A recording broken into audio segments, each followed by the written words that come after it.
Hola amigos, muy buenas noches, ¿cómo están? Espero que se encuentren muy bien. Estamos en nuestro especial 2 años de Sebastián Calero Creatividad y en esta oportunidad voy a contar a un referente del planning. Eh, Él es Diego Luque, fundador y Chief Strategy Officer de Picnic. Gracias a todos los que se unen a la conversación. Esperemos un momentico a Diego y iniciamos nuestra conversación, ¿vale? Entonces esperemos a Diego, por aquí está. Esperemos un momento. Aprovecho la oportunidad, si tienen alguna inquietud, bienvenida. Y aquí ya le daré entrada a nuestro invitado. Ya está.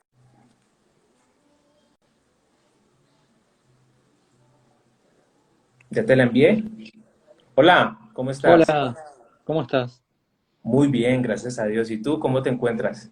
Bien, todo bien, por suerte. Acá celebrando el 25 de mayo. ¿Sí? Ah, bueno, me alegra Día muchísimo. patria, día patrio, día ¿Sí? patrio. Ah, Claro. bueno, está bien. Diego, primero agradecerte por el tiempo, por la disposición y para compartir un espacio en el especial 2 años de Sebastián Calero Creatividad. Eh, para iniciar, como estamos en una industria de personas, que es la premisa, cuéntanos quién es Diego, por favor. Eh, a ver, Diego es padre de tres hijos, varones, todos ellos, de Gaspar, de Félix y de Benjamín. Tengo 52 años, estoy casado con Verónica desde hace, este año van a ser 22. Yo quería ser director de cine y la vida me fue llevando por otros lugares, pero trabajé en el mundo del cine durante mucho tiempo. Eh, mi, Nada, esto que decía, la vida me fue llevando por otros lugares y así es que empecé a trabajar en una empresa de alimentos, primero como repositor. Repositores son aquellos que acomodan los productos en las góndolas de supermercados. Luego supervisando repositores, después vendedor en supermercados. Como tenía bastante facilidad con las computadoras, empecé a trabajar adentro con temas de precios, temas de distribución, ese tipo de cosas. Poco a poco fui llegando al mundo del marketing y bueno, y nada, y ahí empezó como una carrera que ya lleva más de 30 años, ¿no? Que es pasando por muchas compañías, siempre en el área de marketing y de comunicación, compañías de alimentos de Argentina, y después pasé a trabajar, por ejemplo, en empresas internacionales como Renault, Ujú. fabricante de autos, francesa, Levi's o Levi's, depende de qué país estemos, en Nike, eh, y, eh, y tengo dos agencias de publicidad en mi haber, una es de Olmos Ponce, eh, y la otra es Ogilvy. Y luego ya mi propia consultora que es Picnic. Chévere, me alegra muchísimo. Para los que no conocen Picnic, cuéntanos algo sobre la agencia. Creo que es una consultora, perdón. Cuéntanos un Ah, poco. es una gran discusión, es una larga discusión que tiene que ver con cómo nos definimos. Últimamente nos definimos un poco más como consultora, pero en realidad la definición es todo un tema en esta industria que tiene que ver con en qué caja mental te ponen los clientes, básicamente. Eh, hace algunos años yo soy muy amigo de Alex Payete. Alex Payete es un planner español que trabajó muchos años en Estados Unidos y muchos años en el mundo. Y Espacio. ¿eh? Lo tuve en este espacio. ¿Estuvo acá? No sabía. Sí. Mirá, no sabía. En la semana de la estrategia, que fue en noviembre, Mirá. tuve planners y lo contacté y es un hombre letrado, es un hombre muy intelectual. Es muy bueno. Alex es ese, para mí, no hay, o sea, es mi socio, es mi amigo, pero yo creo que es el mejor planner de habla hispana vivo, trabajando, ¿eh? De verdad lo digo, de verdad lo digo. Eh, para mí, ser socio de él, todo el tiempo tengo como esta idea de que realmente es un tipo que tiene una cabeza que está fuera de la industria. No hay mucha gente como él, verdaderamente. Así que es un orgullo enorme ser socio de él. Picnic nace con él y con Fernando Vega Olmos, ¿sí? Ok, Eh, en el año 2014 en Madrid. Y bueno, justamente por la relación yo trabajé con Fernando en Vega Olmos Ponce y, y por la relación que tengo con Alex y con Fernando, nada, me ofrecieron a ver si me interesaba poder arrancar con Picnic en Latinoamérica y bueno, y así fue en el año 2015. Hace un par de años atrás, pre-pandemia, Fernando se desvinculó y siguió con su proyecto de Anita y Vega y quedamos Alex y yo. Este, y básicamente ante la pregunta consultora, agencia, shop de estrategia y todo ese tipo de cosas, yo lo que te diría es que eh, nuestro principal objetivo es trabajar mucho más sobre las preguntas, tratar de encontrar cuáles son las preguntas correctas o las preguntas perfectas, eh, mucho más que estar pensando en soluciones prediseñadas o precompradas, que eso es lo que pasa con la mayoría de las agencias, ¿no? Eh, Así que nuestro foco tiene mucho que... Estamos convencidos que los problemas se solucionan bien arriba, en un plano bien estratégico, y después en todo caso vemos cómo es que hay que activar las soluciones, cómo baja, cómo se tangibiliza. Pero lo primero es tener una solución en el ámbito del pensamiento y en el ámbito de la estrategia. Así que listo, es eso. listo. Muy valioso el aporte que nos acabas de hacer. Diego, quiero hacerte una invitación, ¿vale? Y es una Mm, experiencia. Primero, quiero que cierres los ojos. ok, Cierra los ojos. Listo. cerrados. Imagina que estás en Wembley, 1980. Sí, Vas caminando por un camerino, escuchas a Queen de fondo y mm. de repente te encuentras a David Bowie. ¿Cuál sería tu reacción y qué te gustaría preguntarle? Ya puedes abrir los ojos. Ah, esto es 1980. Esto es Bowie de Scary Monster. Probablemente uno de mis Bowie favoritos. Tal vez mi Bowie favorito después de la trilogía de Berlín. Yo creo que mi pregunta a Bowie básicamente tiene que ver con cómo hizo siempre para estar con el timing correcto. ¿Sí? Hay algo que tiene Bowie en su discografía y está verbalizado por él en algún lugar, que es que eh, nunca tenés que estar más de 5 años adelantado a lo que haces. Ok, Porque si estás más de 5 años adelantado, la industria no te entiende y te quedas afuera del mercado. ¿Sí?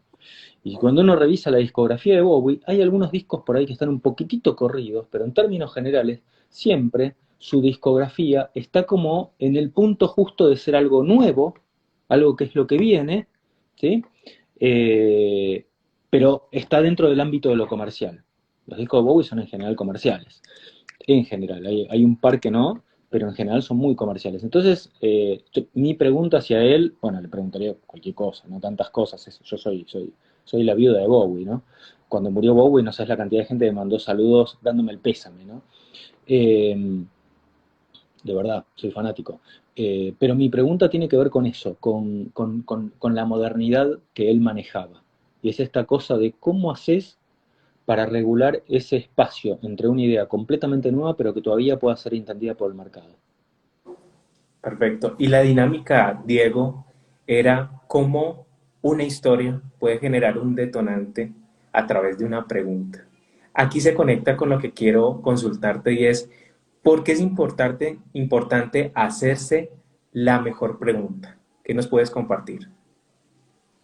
Eh, yo creo que, en definitiva, y esto tiene que ver con un trabajo fundamental, con una parte muy importante de mi trabajo, que no hay manera de que encuentres las respuestas. A ver, Esto tiene que ver, y esto vos lo sabés porque he dado algunas charlas que tienen que ver con este tema, pero hay una cuestión, sobre todo cuando uno trabaja en el ámbito de la creatividad, que tiene que ver con que intuitivamente todos estamos como preparados o propensos a tratar de responder rápidamente. ¿Sí? A tratar de responder rápidamente. De hecho, esto también se habla mucho para el tema de la empatía y de la escucha, ¿sí? Que es que estamos mucho más pensando en qué vamos a contestar que pensando, que escuchando realmente lo que nos están preguntando. ¿Sí? Entonces, definitivamente hay una cuestión de tomarse el tiempo y tomarse el espacio para ver cuál es la pregunta correcta, mucho más que la respuesta. ¿Sí? Eh, entonces, ahí hay una cuestión de pasar todo el tiempo que sea necesario con la pregunta, o las preguntas. Tratar de encapsular cuál es el problema que está por encima de todo lo que estamos discutiendo. Eh, por ahí suena un poco abstracto, en el mundo de hoy, en el cual uno no tiene más de una semana para resolver un sinfín de problemas. Pero yo creo que parte de las batallas que uno puede dar en esta industria tiene que ver con tomarse el tiempo que se necesita para hacer lo que verdaderamente se necesita. ¿Sí? Eh, en este sentido, con Alex somos bastante talibanes, y es, dame el tiempo para entender de qué estamos hablando, dame el tiempo para entender de qué va el problema, ¿sí? Eh, porque cuando entendés de qué va el problema, la solución sale bastante más fácil, ¿sí? La solución sale bastante más fácil. Pero lo peor que te podría pasar es tener soluciones para el problema incorrecto. Y eso es algo extremadamente habitual, peligrosamente habitual en nuestra industria, ¿sí? Que tenés soluciones para problemas que no son. De acuerdo. Y tomarse el tiempo, por ejemplo, es tener la capacidad de interiorizar la información, ¿no? De saber qué es lo más relevante. Eh, y conectado a esto, Sí, Diego, es saber dónde aprieta el zapato, exacto. ¿sí? Es tratar de entender dónde aprieta el zapato. Teniendo en cuenta esto, una de las preguntas que en algún momento te compartieron en el curso que compartimos, ¿te acuerdas?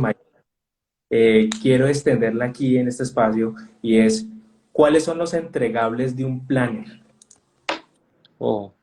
Eh, a mí, a ver, de nuevo, esto es para mí, ¿no? Digo, no. Para mí el entregable del planner es, primero, primer, primera aclaración, el primer target del planner es el creativo, ¿sí? Esa es la primera aclaración. El primer target del planner. Si estamos hablando de agencia de comunicación, ¿está? Vamos a setear el formato. Estamos hablando de agencia de comunicación. Dentro de una agencia de comunicación, el primer target del planner es el creativo. Con lo cual, lo que el planner tiene que entregarle al creativo es un problema específico y un problema correcto. La pregunta correcta, esto es lo que hablamos antes. ¿Cuál es la pregunta que hay que contestar? Eso es lo primero que hay que entregarle. Y lo segundo, lo tercero y lo cuarto tiene que ver con diferentes pistas que podrían ayudar a que creatividad pueda responder esa pregunta de la forma más clara y más sencilla posible. Pero ese es el primer gran entregable. Después, por supuesto, este es en el primer target. El target es el departamento de creatividad. Después, obviamente, de cara al cliente, se pueden pensar en diferentes maneras de cómo ir presentando los diferentes hallazgos. Yo hoy, en mi formato de consultora, yo tengo un montón de entregables distintos, ¿sí? Entregables que tienen que ver con eh, key learnings sobre una inmersión acerca de un proyecto, después entregables que funcionan como workshops, y que tienen que ver con la co-creación y el entendimiento en conjunto y la convergencia a determinadas situaciones a partir de determinados estímulos. Eh, entonces, tiene mucho que ver con los formatos, tiene mucho que ver con los formatos, pero si querés una sola respuesta, para mí la sola respuesta es el correcto encapsulamiento del problema para que después uno pueda tener la respuesta precisa para ese problema claramente encapsulado. Eh, y esto se traduce a algo muy importante y es entender a las personas. Diego, ¿cuándo una marca logra hacer inmersión cultural? En términos generales, y generalizar es muy malo, así que lo que voy a hacer está muy mal, pero en términos generales las marcas son endogámicas, las compañías son endogámicas, ¿sí? Las empresas son endogámicas. Y esto, digo, una agencia también es una empresa, una consultora también es una empresa y también funcionamos de forma endogámica. El gran ejercicio tiene que ver con dejar de de tratar de que las cosas sean como yo quiero para que las cosas sean como son. ¿Sí? O sea, a la gente le pasan un montón de cosas, no son las cosas que yo quiero. Entonces tengo que entender qué cosas le pasa a la gente, dónde le aprieta el zapato, cuáles son los dolores de la gente y ver de qué forma yo puedo participar de eso. Hay un montón de dolores de los cuales yo no tengo ningún tipo de rol o responsabilidad sobre la cual participar. Pero hay un montón en las que sí. ¿Sí? Pero fundamentalmente tiene que ver con esto, tiene que dejar de... Hay una cosa que es, no se trata de cómo las cosas serían, las cosas son, las cosas son, no son como serían, cosas son. Entonces, inmersión cultural tiene que ver con eso, con entender cómo las cosas son, ¿sí? No como las cosas yo quisiera que fueran. ¿Tá? Eh, y esto es re polémico, esto es re difícil, porque, porque los briefs se escriben para ajustarse a mis necesidades, no a lo que le pasa a la gente. Entonces, esta es probablemente uno de los lugares más difíciles de nuestro trabajo. Y una cachetada que hay que aceptar, ¿no? No adaptar las propuestas creativas a lo que en realidad es el consumidor o decirle consumidor ya está mal, ¿no? No son consumidores, son personas. ¿Tú qué opinas? Bueno, Dice sí, el consumidor. ya la palabra consumidor tiene un sesgo. ¿Sí? Exacto. Tiene un sesgo. Somos todos consumidores, en definitiva, digamos. Pero si vos los tratás como consumidores y no como personas, te estás perdiendo la oportunidad de poder entender qué es lo que le pasa. Y que tal vez te consuma mucho más de lo que te está consumiendo. Si no, te estás quedando como en un lugar como muy pequeño, en un lugar como muy chiquitito. ¿Cómo? En la punta del iceberg y el Claro, resto a la profundidad, que es lo claro. más. Sí, sí, sí, sí. Sí, sí, sí. Bueno, hemos hablado un poco sobre teoría, que es muy valiosa. Ahora aterricémoslo un poco, Diego, y es, háblanos de tu paso en Nike. Mm. ¿Qué te llevaste esa experiencia trabajando en esa destacada compañía? Eh, Mira, hay un montón de cosas, yo siempre lo decía así como a modo de chascarrillo, pero no tanto. Hay un montón de cosas que aprendí dentro de Nike y que después no me sirvieron para ninguna otra, para nada más. Porque, digamos de alguna forma, lo que pasa en Nike queda en Nike, ¿sí? Eh, Todas las empresas del mundo de alguna forma quieren ser Nike, quieren ser Apple, pero pero la realidad es que es muy difícil, se combinan una serie de cosas que hacen que sea muy difícil. Yo te diría, lo primero y principal, que es muy, muy interesante de lo que, por lo menos del Nike que yo viví, ¿sí? Nike es una compañía muy pendular, ¿eh? Va de un lado para el otro, de repente es anarquía, de repente Portland se vuelve control freak, es como pendular. Pero yo te diría, alguna de las cosas más importantes que aprendí es que Nike es una compañía con mucho punto de vista, con mucho punto de vista. Y que si están de acuerdo con algo, les parece que hay que salir y gritarlo, hay que hacer statements. Eso es muy importante. Adentro de Nike se comentan cosas como, por ejemplo, frases hechas, que en general son medias bullshiteras, pero que adentro de Nike de verdad ocurren, que es eh, no importa que hablen mal o bien de nosotros, lo importante es que hablen. Yo digo, he sido testigo, he estado en salas de reunión donde se ha dicho cosas como esas. Bueno, no importa que estén hablando mal, están hablando de nosotros. Y eso honestamente no es algo que uno pueda ver habitualmente.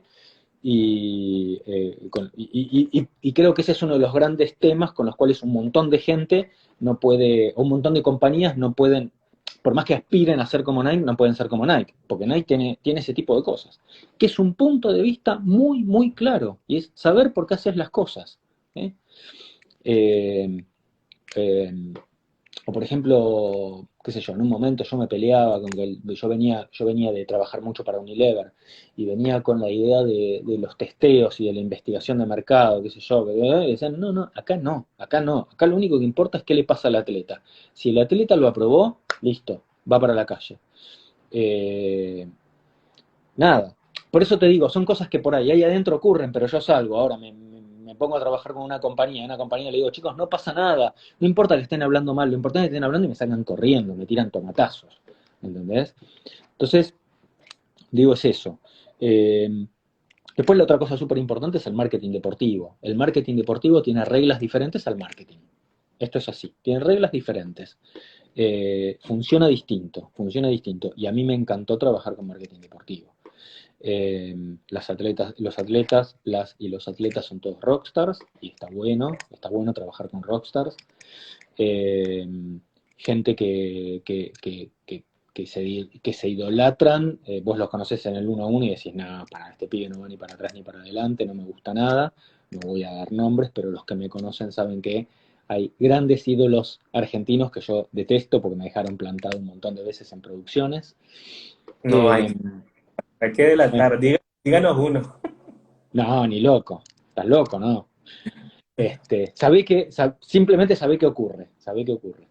Eh, eh, Nada, el famoso, ¿viste? Pero hay muchas cosas de Nike que, insisto, en mi época, que es esto que se dice mucho de tomar riesgos, qué sé yo, y la verdad es que no se toman muchos riesgos. Nike tomaba riesgos. En Nike se tomaban riesgos. De verdad se tomaban riesgos. Eh, y digo, eso es algo que en un punto te malacostumbras, eh, pero, eh, pero te define mucho. A mí me ayudó para definirme mucho. Me ayudó a definirme mucho con respecto al tipo de marcas con las cuales quería trabajar y el tipo de cosas que quería hacer, ¿no? De acuerdo. Aprovecho la oportunidad, Diego, para Sí. compartir un comentario. Arroba Vero Checa dice, qué importante el punto de vista en las marcas y las personas. ¿Quieres agregar algo a ese punto de vista? Eh, a ver, no, la frase es perfecta. Digo, hay una cuestión de que yo creo que lo primero es que uno no tiene por qué tener un punto de vista sobre todo. ¿Sí? Está bueno entender eso. Uno no tiene por qué tener un punto de vista sobre todo. Uno no tiene por qué estar exponiéndose todo el tiempo sobre todo. Y a esto hoy, si uno lo piensa como marcas, las marcas que quieren participar de la marcha del orgullo gay, las marcas que quieren participar del Black Lives Matter, las marcas que no necesariamente las marcas tienen que tener un punto de vista sobre todo. Entonces yo creo que eso, pero así como te digo, las marcas no tienen por qué tener un punto de vista sobre todo, sí sería, y lo mismo digo para la gente, sí es importante tener un punto de vista sobre determinados temas. Temas que son relevantes para la gente y que son legítimos para vos como compañía o como persona. Y lo que es importante tener un punto de vista para mí es en aquellos donde vos podés generar algún tipo de cambio. Eso es lo único que podría decir, que es súper importante, pero también este nivel de especificidad. No tenés por qué hablar de todo, ni tener punto de vista sobre todo. Eso me parece que es un error, sobre todo en términos de marca. Y en términos de humanos, de Homo sapiens, te diría que también. Pero bueno, después de muchos años de terapia, aprendí que la gente opina sobre todo si somos argentinos, ¿no? Opinamos sobre absolutamente todo. Y yo me enojo con esto de todos opinando sobre todo. Pero bueno, no es algo que pueda controlar. Yo en mi scope personal trato de opinar sobre algunos temas específicos y no sobre todo. Perfecto, muchísimas gracias, un valioso aporte. Bueno, Gil Davalle te comparte lo siguiente. Picnic tiene una visión del propósito de marca. ¿Nos puedes compartir? Sí, sí, de hecho, viste cuando yo contaba antes lo de Bowie, que Bowie, cómo hacía para estar en el espacio justo de no estar demasiado adelantado. Nosotros con todo lo que tiene que ver con propósito de marca estuvimos ligeramente adelantados.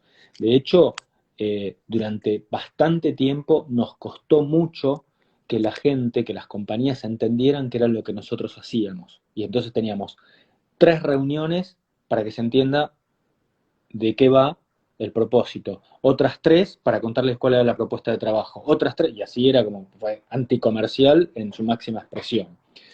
Y esto era porque el mercado no estaba preparado. Hoy se convirtió prácticamente en un océano rojo.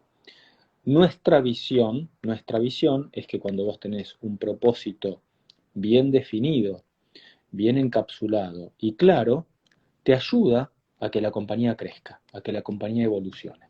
¿Sí? Y esto ocurre porque un buen propósito te enfoca. ¿Sí? Y el hecho de que te enfoque hace que vos puedas tener mucha claridad con el talento interno, ¿sí? Y esto sirve tanto para reclutar como para retener, te ayuda mucho a que vos sepas cuáles son las líneas sobre las cuales vos tenés que desarrollar la innovación, te sirve por supuesto para todo lo que tiene que ver con mercadeo y con comunicación, y también para tener muy muy claro cuál es tu aporte colectivo o tu aporte a la sociedad. ¿Sí?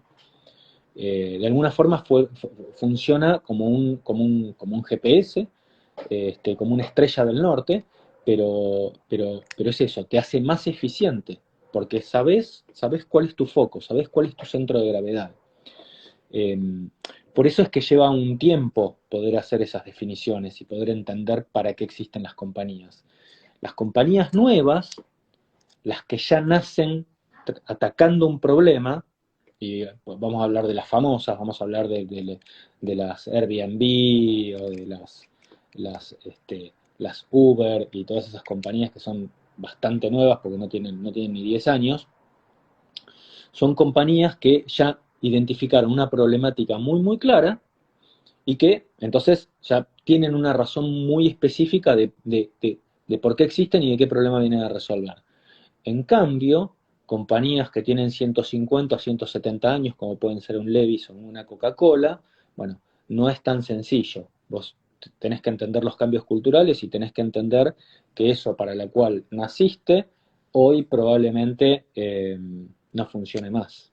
Es más, qué sé yo, no sé, un ejemplo de Coca-Cola es Coca-Cola, la fórmula secreta de Coca-Cola y tenía que ver con las burbujas y el azúcar y todo ese tipo de cosas, y hoy el azúcar se convirtió en el enemigo público número uno. Entonces tiene que replantear de forma absoluta cuál es su razón de ser, su razón de existir para la gente. Inclusive muchas de las marcas, Diego, lo hacen desde la comunicación. Quiero que hablemos un momentico sobre la comunicación y es por qué se deben trabajar las estrategias desde las debilidades. Y eso lo resumo. No, no se debe, no es que se deben trabajar desde las debilidades. Lo que, lo que digo es a modo de hipótesis o a mí me ha funcionado, es que generalmente cuando uno trabaja sobre la diferenciación en comunicación, lo primero que uno intuitivamente trata de buscar es las fortalezas, ¿sí? Ok. Es decir, ¿en qué soy mejor respecto de el mercado, respecto de la competencia? Y en verdad, y esto se aprende con la experiencia, hay mucha fertilidad en no encontrar en qué soy mejor, sino tal vez en qué soy peor. Y eso, que es en qué soy peor, darlo vuelta, convertirlo en algo que sea, que sea interesante. Eh, pero tiene que ver justamente con que si uno lo que está buscando es diferenciarse, si uno lo que está buscando es ser relevante, si uno lo que está buscando es capturar la atención, bueno, uno se tiene que mirar al espejo y verse realmente como es. Digo, lo peor que podemos hacer en el mundo de las marcas es hacernos trampa en el solitario, ¿no? Este, y la verdad es que hay tantas oportunidades en nuestras debilidades como en nuestras fortalezas. Entonces, yo soy como un activo defensor de analicemos nuestras debilidades a ver si las podemos dar vueltas y se convierten en algo que realmente pueda ayudarnos a cambiar el juego, a cambiar la ecuación. Y si nos puedes compartir un ejemplo de cómo hacerlo, o sea, cómo lo puede hacer un creativo. Veo los puntos negativos, las debilidades, y después cómo se le da el giro, o cuál es el punto de partida para poderlo hacer. Ah, muy difícil lo que me pedís. No, es que cada caso es distinto. Pero, pero de nuevo, hablábamos antes de la importancia de las personas. Es decir, a ver, ¿cuáles son los puntos que yo tengo? ¿Cuáles son las características que yo tengo como marca que de alguna manera, eh, porque de nuevo, va- va- vamos, me pongo un poco teórico, pero a ver, hay tres elementos claves en la construcción de una marca y de una propuesta de valor que sea interesante, que tienen que ver con la relevancia, con la diferenciación y con la legitimidad. La relevancia es por qué es importante para la gente. La legitimidad es si vos verdaderamente tenés lo que tenés que tener, ¿sí? Tiene que ver con tus credenciales, ¿sí? Si tenés lo que tenés que tener para ocuparte de eso que es relevante para la gente. Y el tercer punto tiene que ver con la diferenciación, y es cómo esto que le importa a la gente y que yo tengo, hago que además se recorte de los demás jugadores del mercado. ¿Tá? La pregunta de las debilidades tiene que ver estrictamente en una búsqueda de diferenciación. ¿Sí? Entonces, muchas veces, si vos detectas que hay algo relevante para la gente, eh, hay un caso que a mí me encanta y que me parece, pero súper, súper interesante, que lo compartí contigo, eh, que tiene que ver con el caso de Diesel. ¿Sí? Hay una, no es una tendencia, ya es una moda que ocurre en Europa, en esta parte del mundo, por lo menos donde yo habito, no ocurre, pero en Europa, y esto lo vi yo con mis propios ojos, es mucha la gente que compra productos y que los usa sin quitarles la etiqueta, para después poder devolverlos. Y esto es clave. La etiqueta se tiene que ver, ¿sí? Es como parte del juego. ¿Eh? No es que compras la etiqueta y la escondes para que nadie se dé cuenta. No, no. Uno sale a la calle con un suéter y se tiene que ver atrás que está la etiqueta con el precio, digo, todo eso para ser cambiado. Esto es algo que, en definitiva, uno podría pensar afecta de sobremanera a la industria del fashion. ¿Sí? Eh, Diesel hizo toda una gran campaña que tenía que ver con motivar e incentivar a que la gente no le quite las etiquetas a la ropa y que las cambie. ¿Eh? Definitivamente lo que ellos hicieron fue, en lugar de, nada, si no puedes contra el enemigo, únete, potencialo y capitalizalo. Pero, de hecho, hace poco, cuando estuve en Madrid, eh, hay una marca de ropa con la cual trabajamos allá, que es Adolfo Domínguez. Adolfo Domínguez tiene una campaña de vení y cambiá la prenda que compraste. Digo, usala un par de veces, está como, digamos, regulado, pero lo usás dos veces, volvés y la cambiás. Digo, eh, hay algo ahí que está muy bien, hay algo ahí que está muy bien, y es una debilidad del mercado del fashion, es una debilidad. O sea, productos que son caros y que la verdad no da para, por ejemplo, todo lo que tiene que ver con productos de fiestas, con vestidos de fiestas, ¿sí? O con taxidos y ese tipo de cosas. Son cosas que vos usas una sola vez. Entonces, o las alquilás, que es todo un, eh, un, un negocio específico, o eh, al estilo Diesel, te adueñas de algo que la gente está haciendo. Y por lo tanto lo capitalizás y te lo llevas y todo el mundo diciendo qué canchero que es Diesel, y lo único que hizo fue capitalizar y ponerle marca a algo que ya la gente hacía. Para mí eso es una manera de tomar una debilidad o un problema que está ocurriendo en tu industria o en tu marca y adueñártelo y devolverlo al mercado para que funcione a tu favor. Y todo nace desde el ejercicio de observación y análisis de de las personas, ¿no? Es entender qué le pasa a la gente, es entender qué le pasa a la gente. Capaz que, capaz que no, capaz que no descubrís cómo solucionarlo. Y entonces lo que tenés que hacer es justamente esto. Si yo no puedo solucionarlo, a ver cómo puedo capitalizarlo. ¿Eh? Si yo no puedo hacer que la gente no haga eso que está haciendo, viste esto que hablamos antes, que era, no es lo que yo quiero que hagan, es lo que hacen. Bueno, la gente hace eso, ok, ¿cómo lo capitalizo? ¿Hay alguna manera? Tenés que ser muy canchero para hacer lo que hizo Diesel. Yo no sé si muchas marcas se animan. No, de hecho no. De hecho no. Pero, pero se entiende el punto, ¿no? Es lo que la gente hace, no lo que yo quiero. Bueno, entendiendo eso, ¿de qué forma traigo agua para mi molino?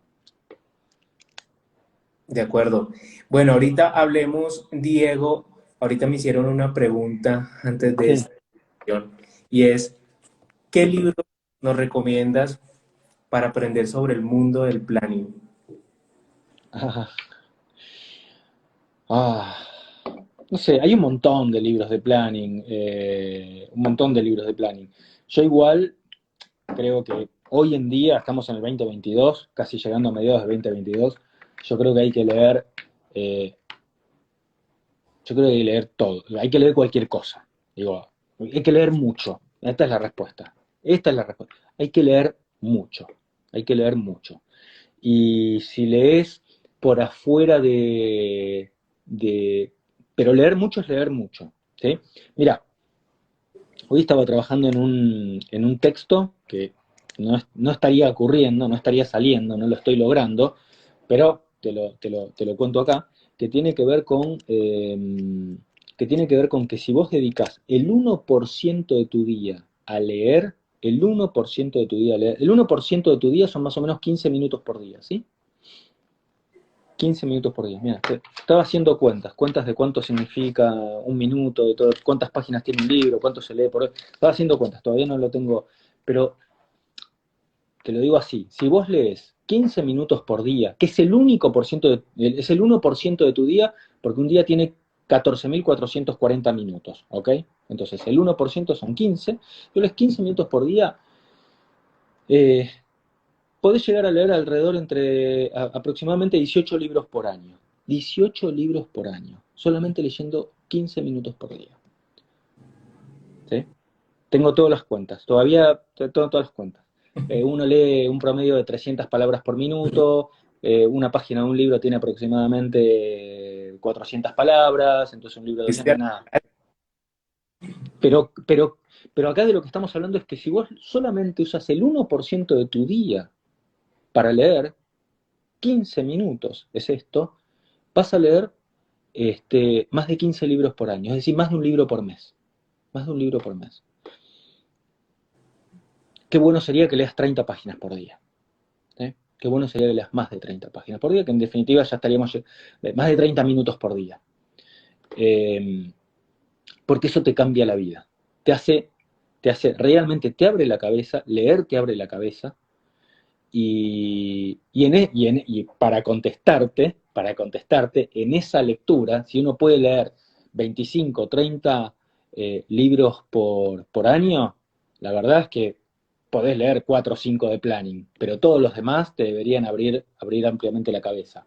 Eh, para mí un libro fundamental, que es el libro de David Ogilvy, que es un libro de los 50 o de los 60, que es Confesiones de un publicitario. ¿Sí? Ese es el libro, es un libro que hay que sí o sí leer, que es Confesiones de un publicitario de David Ogilvy, sí o sí. Eh, y después nada, después hay libros de Stephen King. ¿Sí? Stephen King, para los que no lo saben, tiene el escritor de terror tiene un homónimo, se escribe exactamente igual, que es uno de los padres del planning. ¿Sí? Eh, eh, y Stephen King tiene muy, muy buenos libros también, de los 70 fundamentalmente.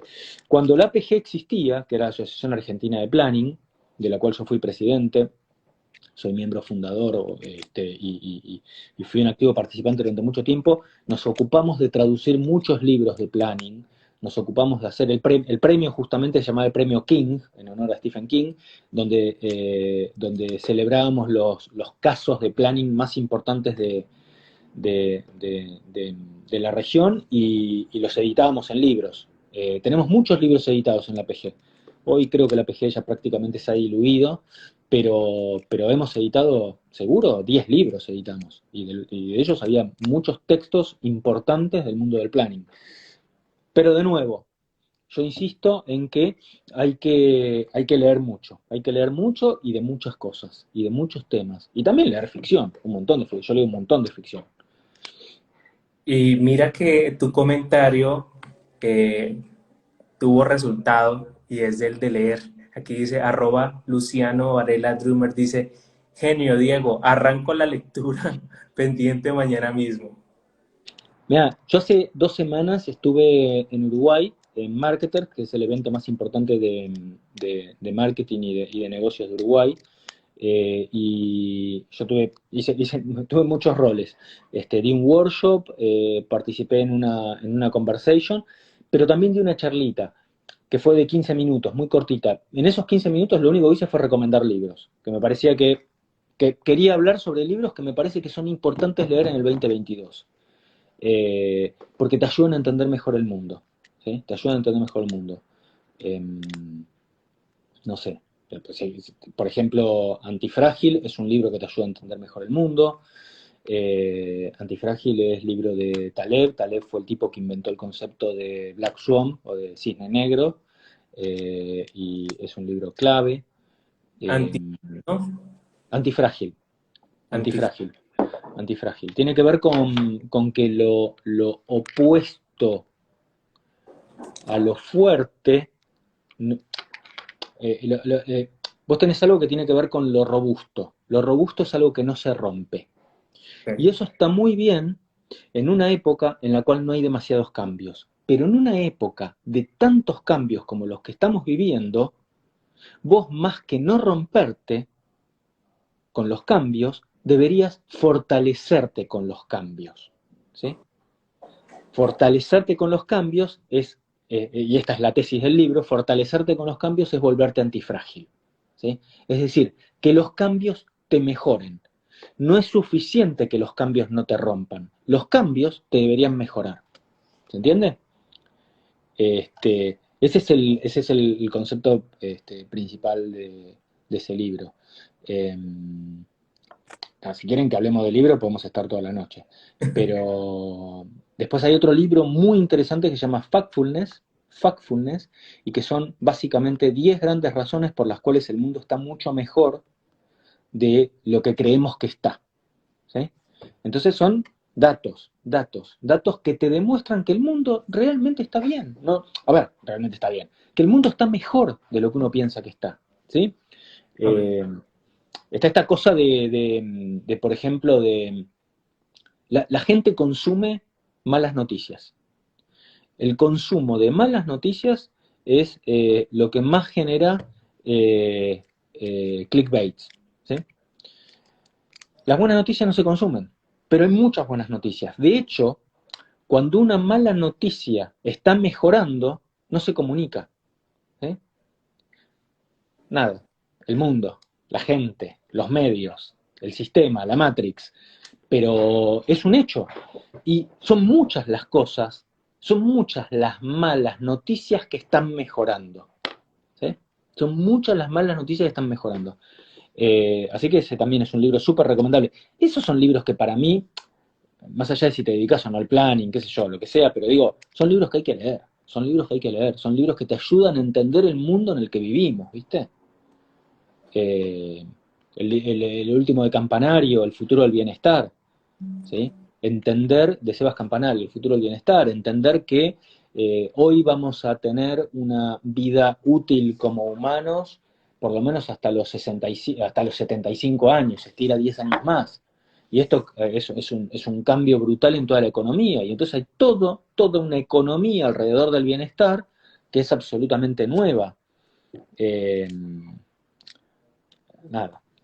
Me parece que eso es más que leer teoría del planning, que me parece que está perfecto, pero si lees 18, 20, 24, 30 libros por año, creo que la mayoría de esos libros tienen que ver con, por un lado, ficción, esos libros que tienen 200 años y que seguro están buenísimos, o sea, está muy bien leer a Platón, por ejemplo. En la pandemia yo me anoté en un taller que era leer a Platón durante un año seguido. Todos los martes leíamos a Platón, ¿sí? Todos los martes, de 6 a 7, leíamos a Platón, durante un año. Y me parece que eso está bien, me parece que eso está muy bien, pero después leer cosas que, igual porque Platón te ayuda a entender el 2022, ¿sí? Esto no es menor. Pero después tratar de entender cómo te sitúas en el mundo, ¿sí? Y cómo vos como persona, cómo vos como profesional, cómo vos como familia, cómo vos como ciudadano, eh, me parece que va por ahí. Igual, obviamente, siempre se puede leer mucho planning, pero va por ahí. Mi recomendación es esa. En resumen, consumir contenido que te enriquezca como ser humano y que te ayude a ver otras perspectivas. Alguna vez le escuché decir eso a Fernando Vega Olmos, amigo tuyo, Sí, que la clave en la publicidad es rodearse de personas que enriquezcan tu perspectiva, porque si no, absolutamente. todos ciegos iríamos a un abismo. Esa es como Absolutamente. Absolutamente. Y está esta cosa de que, y esto lo decía Bill Gates, esta cosa de que probablemente la inteligencia no se puede transferir, o sos inteligente o no lo sos, digamos, así como dicho medio bruto, pero el conocimiento sí se puede transferir. Y los libros son el vehículo fundamental en el cual hay transferencia de conocimiento, ¿sí? Entonces, si vos crees, como decías recién, que decía Fer, que tiene que ver con esta cosa de rodearte de gente, bueno, rodearte de libros, ¿sí? Digo, leer, tiene un poco que ver con eso, ¿eh? Tiene un poco que ver con eso. Y eso pasa en los libros de no ficción como también en los libros de ficción, ¿sí? Eh, el último libro que es un hit absoluto de Camila Sosa Vilalba, que se llama Soy una loca por quererte. Ah, sí, es ese, Soy una loca por amarte. Ahora me agarró una laguna. Ella es un libro sobre historias de. Ella es travesti y y es una autora de la hostia. Ya tuvo otro hit que se llama Las Malas, pero este está como ya traducido a 10 idiomas. Y cuando lo lees, se te abre la cabeza con respecto al mundo, por ejemplo, del travestismo. Pero está escrito con mucha brillantez, ¿eh? Con mucha brillantez. Pero a mí me dio una perspectiva completamente diferente, sobre todo el último cuento. Les recomiendo leerlo de atrás para adelante el libro. El último cuento me cambió, si no tienen tiempo, si no pueden destinar el 1% de su vida a leer, lean el último cuento de Soy una loca por quererte y te cambia absolutamente la perspectiva sobre el travestismo, por ejemplo. Es increíble. Entonces, nada, incluso soy una tonta, gracias, soy una tonta por quererte, gracias. Ahí me están diciendo. Entonces, digo, incluso en libros de ficción, uno se puede encontrar con esto de, de personas que nos ayudan a integrar experiencias, conocimientos y cosas que jamás hubiéramos podido desarrollar si nos hubiéramos quedado mirándonos el ombligo, ¿no? de acuerdo. En resumen es, la verdad es que mientras miraba acá hacia abajo no era que me estaba Sí, distrayendo, sino que estaba apuntando todo lo que estás diciendo porque consumir información es muy valioso y más actualmente. Eh, Teniendo en cuenta esto, Diego, vamos a cambiar de sección y esta es una sección donde vamos a conocer a Diego como ser humano, ok. ¿vale? Entonces, la primera pregunta que quiero compartirte es, si pudieras cambiar algo en el mundo, ¿qué sería?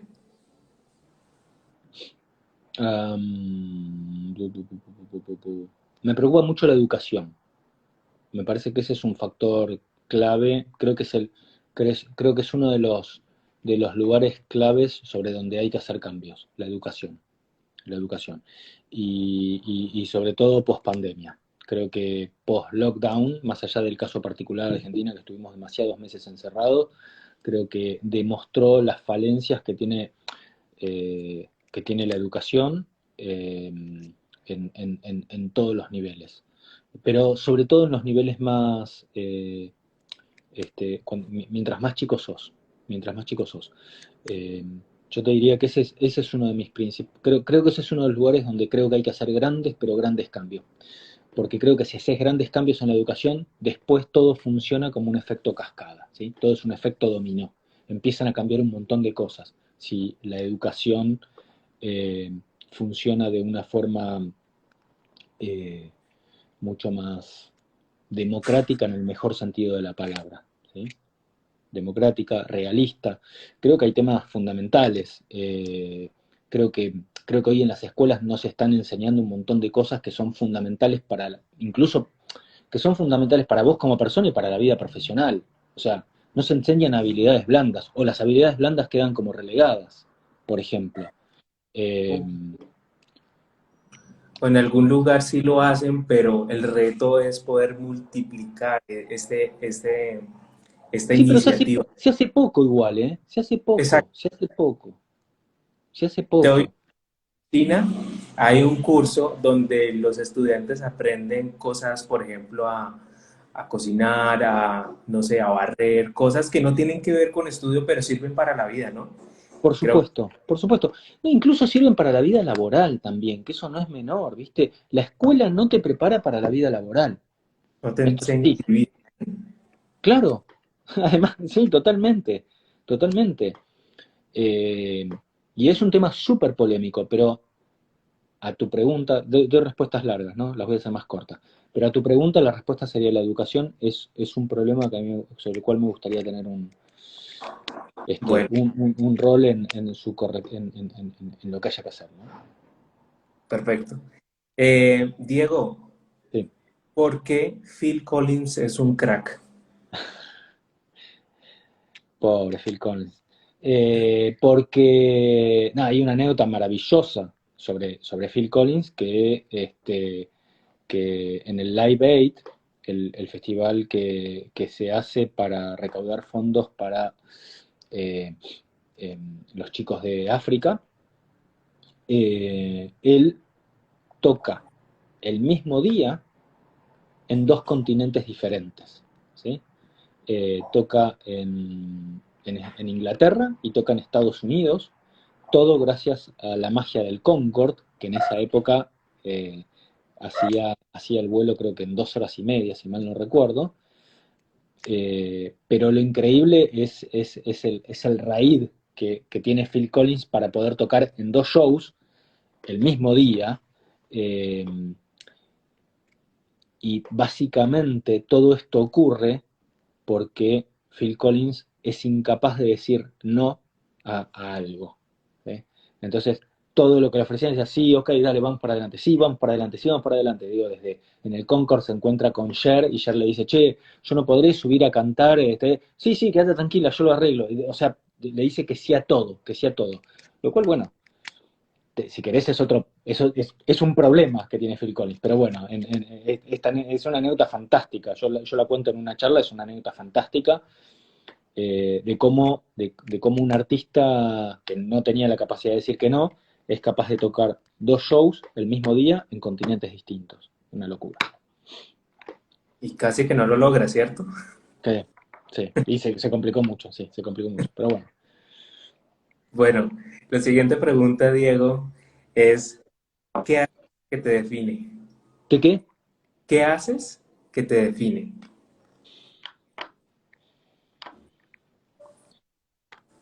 Leer, leer me define, leer me define, aprender me define. ¿Sí? Nutrirme, que estoy hablando, esto es todo dentro de la misma familia, todo dentro del mismo vecindario. Eh, el tratar de tener la cabeza abierta es algo que me define.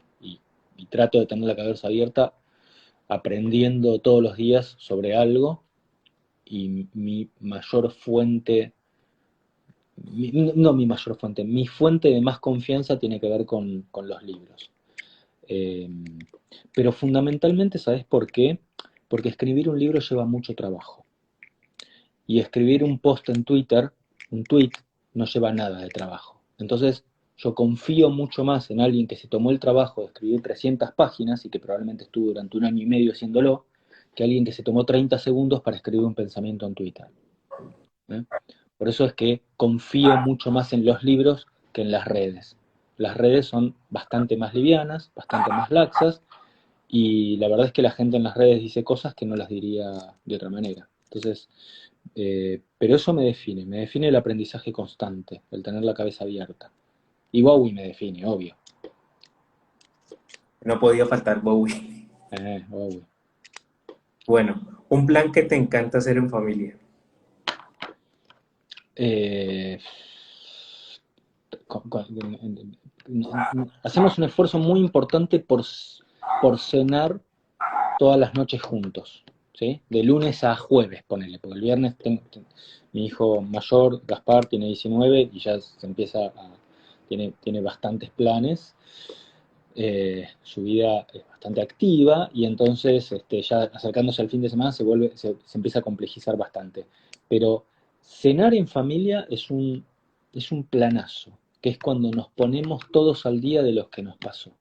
Es un planazo. En pandemia, en el lockdown, en el encierro, era compartir los almuerzos. Y fue una cosa súper, súper rara. Hermosa, hermosa, pero rarísima. Eh, Así que eso te podría decir. Por supuesto, después te podría decir irnos de viaje, irnos de vacaciones y todo eso, pero eso ya son como momentos medios puntuales. Para mí este ritual de tratar de cenar todas las noches juntos es hermoso. Perfecto, Diego.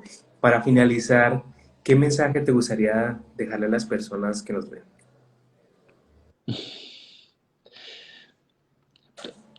Recomiendo libros. Yo últimamente estoy como medio en una... No, pero porque estoy en un plan de... No sé si tengo... No me parece que... No me parece que tenga algo tan importante como para transmitir. Sí creo que me gusta funcionar como una especie de enabler, como una especie de puente, y de dar posibilidades, ¿sí? Y que esas posibilidades, por ejemplo, tienen que ver con, no sé, recomendar un disco, recomendar un libro, recomendar una película, que te ayuda que te ayuda a abrir la cabeza y a ubicarte mejor en el mundo. Eh, entonces yo te diría que eso es funcionar un poco como eso, como un puente entre lo que sos y lo que podrías ser. ¿Sí? Eh, que en definitiva, ahora que lo pienso, probablemente suene a mensaje eso, ¿no? Se me ocurre que de aquí en adelante podemos hablar de qué tal hacer un club de lectura by Duke. No, no. Yo creo que es un club de. A ver, vamos a ponernos así. No sé, te tiro la categoría, sería club de consumos culturales. ¿Sí? Club de Bueno, consumos culturales. Pero es demasiado. Suena demasiado snob en un punto. Pero. Pero sí, pero sí. Está bueno saber qué es lo que consumís, porque de alguna forma eso que consumís te va a ayudar a definir un montón de te va a ayudar a definir un montón de tus preguntas, ¿sí? Te va a ayudar a definir un montón de tus preguntas, que es mucho más importante que las respuestas. ¿te gustaría que le pensara a una idea donde nos reunamos con toda la audiencia y hablemos sobre una frase puntual, una página puntual sobre un libro? ¿Te apuntas? Sí, ¿Sí? bueno, mucha responsabilidad la que me está, pero sí, sí, por supuesto, me parece divertido y me parece útil. Así que Listo. sí, por ¿Sí? supuesto. ¿Te Dale. apuntas? Listo, de una. Y nada, muy contento con esta propuesta de último segundo porque a veces las cosas salen espontáneas y quedo muy feliz. Gracias por compartir con la audiencia y conmigo. Lo aprecio No, mucho. por favor, gracias a vos por la invitación y bueno, espero entonces tu invitación, tu calendar para ir agendando. Listo, de una. Dale, Muchas bueno, gracias. Te mando un no, abrazo. a vos, ¿Vieron? chau, cuídate. Chao.